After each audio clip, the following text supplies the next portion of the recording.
نوجوان ہیں. مصعب بن عمیر کو گھر سے نکال دیا چچا نے اور بڑا کر کے نکالا ہے کم وقت میں، اس لیے کہ باپ مر گیا تھا، بہت دولت چھوڑ گیا تھا.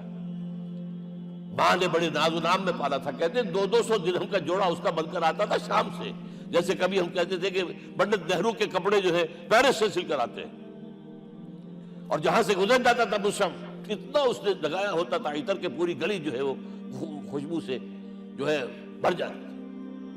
چچا نے بلایا، تم تو یہ گلچھرے کر رہے ہو اپنے باپ کی دولت پر نہ، اور تم اسے کہتے ہو کافر، نکل جاؤ گھر سے. وہ چلنے لگے. یہ بات ہے ٹین ایجر چلنے لگے. وہ سمجھا تھا کہ میرے یہ کہنے سے اس کے تو اس کو تارے نظر آ جائیں گے، یہ فوراً جو ہے توبہ کرے گا، پلٹ آئے گا. چلنے لگے تو اسے اور غصہ ہے، یہ کپڑے بھی اسی باپ کے ہیں، اتارو. وہی اتارے کپڑے. مادرزاد برہنہ ہو کر ماں کے پاس گئے. ماں نے آنکھوں پر ہاتھ رکھا. مصعب کیا ہوا ہے؟ فرمایا امی میں موحد ہو گیا ہوں، یہ ہے توحید. اور اب جا کر حضور کے دامن میں بیت ارقم میں اب ہمہ وقت کارکن ہے. قرآن اتر رہا ہے، پڑھ رہے ہیں، سمجھ رہے ہیں. قرآن اتر رہا ہے، یاد کر رہے ہیں. اور اس کے بعد جب کہا تھا مدینے والوں نے بیعت عقبہ اولیٰ پر کہ حضور ہمارے سے آپ کی ملاقات تو سال کے بعد ہی ہوگی، درمیان میں تو آپ کو معلوم ہے خوریزی ہے، کوئی قافلہ بچ کے نہیں آ سکتا، تو اب آپ ہمیں کوئی اپنا شاگرد دیجئے. مصعب بن عمیر کو حضور نے کہا جاؤ ان کے ساتھ. وہاں ان کا نام پڑ گیا المقری، پڑھانے والا قرآن پڑھانے والا. 75 آدمی اگلے سال لے کر آ گیا ہے، اور اسی سے بیعت عقبہ ثانیہ ہوئی ہے اور ہجرت کا راستہ کھل گیا.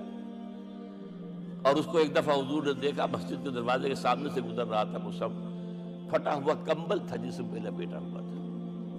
حضور کی آنکھوں میں آنسو آ گئے. غزوہ احد میں شہید ہوا کس طرح؟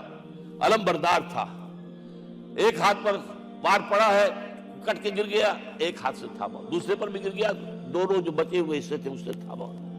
پھر جب ختم ہو گئے، اس کے بعد جو ہے جب دفن کر رہے تھے تو حضور کے سامنے پرابلم لایا گیا. مصعب کے جسم پر تو کوئی کپڑا ہی نہیں تھا سوائے ایک چادر کی، ایک دھوتی. اللہ اللہ خیر سمجھ. اور شہید کا کفن ہوتا ہے اس کا اپنا لباس. حضور وہ اتنا چھوٹی ہے وہ چادر کہ پاؤں ڈھانپتے ہیں تو سر کھل جاتا ہے، سر ڈھانپتے ہیں تو پاؤں کھل جاتے ہیں. فرمایا سر کو ڈھانپ دو کپڑے سے اور پیروں پر گھاس ڈال دو. That was the last dress which Musab got.